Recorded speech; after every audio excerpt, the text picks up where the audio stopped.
Now, the rebellion begins in New England, and that's really a story for another day about how it begins. But before Bostonians set out in December of 1773 to destroy the East India Company's tea, Josiah Quincy warned at the Old South Meeting House in one of these tumultuous meetings preceding that celebrated event, that whoever supposes that shouts and hosannas will terminate the trials of the day entertains a childish fancy. He knew that they were bringing on a violent conflict, and that their popular resolves, popular harangues, popular acclamations, and the popular vapors circulating throughout the room would not defeat their foes. Instead of making speeches and passing resolutions, he said, they should look to the end. Let us weigh and consider before we advance to those measures which must bring on the most terrifying and terrific struggle this country ever saw. Quincy anticipated this, and once the British government responded to the tea's destruction by shutting down Boston, Quincy left for England to try to avert this crisis. His colleague John Adams set out for Philadelphia for the first meeting of the Continental Congress. Now, Quincy had already traveled through North America. In fact, he has a wonderful travel journal of his time in Charleston. And, of course, he also visits London. As I said, he knew North America in a way John Adams didn't. John Adams's trip to Philadelphia in the fall of 1774 was his first trip outside New England, and really his first opportunity to meet people who were not New Englanders. And this Congress is the first opportunity for Americans who came from different parts of this empire to meet one another. And John Adams was not impressed.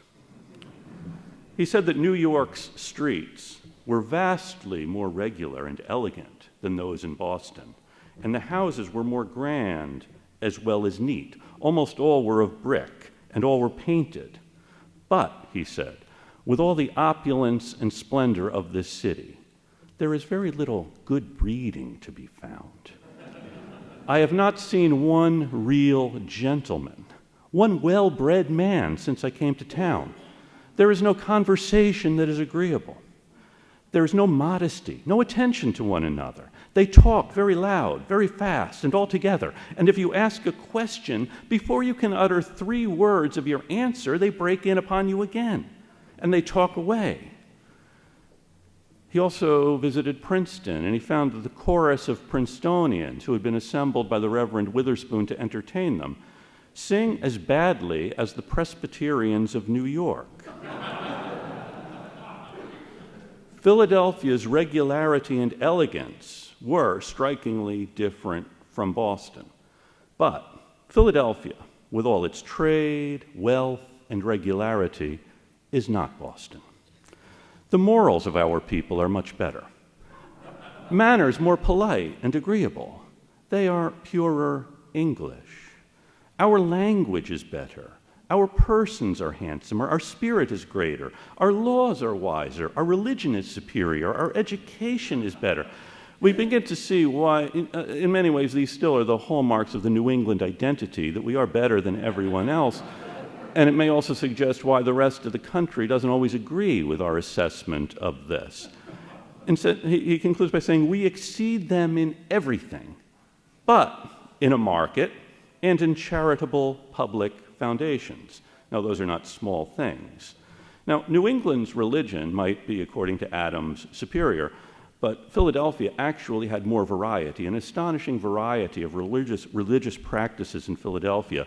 And while he was in town, Adams visited Presbyterian, Methodist, Moravian, Anglican, Quaker, Baptist, and even a Catholic church, usually attending at least 2 every Sunday. The Presbyterians, he said, were neither numerous nor polite. The Anglicans, though, with their organ and choir, were very musical, unlike the Princetonians. But their minister, celebrated here as a fine speaker, Adams thought was confused and indifferent. The Moravian church, he heard soft, sweet music and a Dutchified English prayer and preachment, but except for one Anglican minister, the Reverend Jacob Duché, who was a fine preacher indeed, Adam said he heard no preachers here like ours in Boston. We have better sermons, better prayers, better speakers, softer, sweeter music, and genteeler company. At the Baptist church, he heard a preacher from the back parts of Virginia beyond the Allegheny Mountains. He preached an hour and a half. No learning, no grace of action or utterance, but an honest zeal. He told us several good stories. Now, that same evening, at a different church, he heard an old soldier named Webb, who had been a quartermaster in the 7 Years' War, who was one of the most fluent, eloquent men I ever heard. He reaches the imagination and touches the passions very well and expresses himself with great propriety. The singing here is very soft and sweet indeed. And Adams, the New England Puritan, even visited the Mother Church, or as he called it in a letter to Abigail, the Grandmother Church. St. Mary's, one of the few Catholic churches in the entire empire. And at this Romish chapel, as he called it, he heard a good discourse upon the duty of parents to their children, founded in justice and charity. And he was nearly enchanted, he said, by the paintings, the bells, the candles, the gold and silver, our Savior on the cross over the altar at full length, all his wounds a bleeding. The chanting is exquisitely soft and sweet.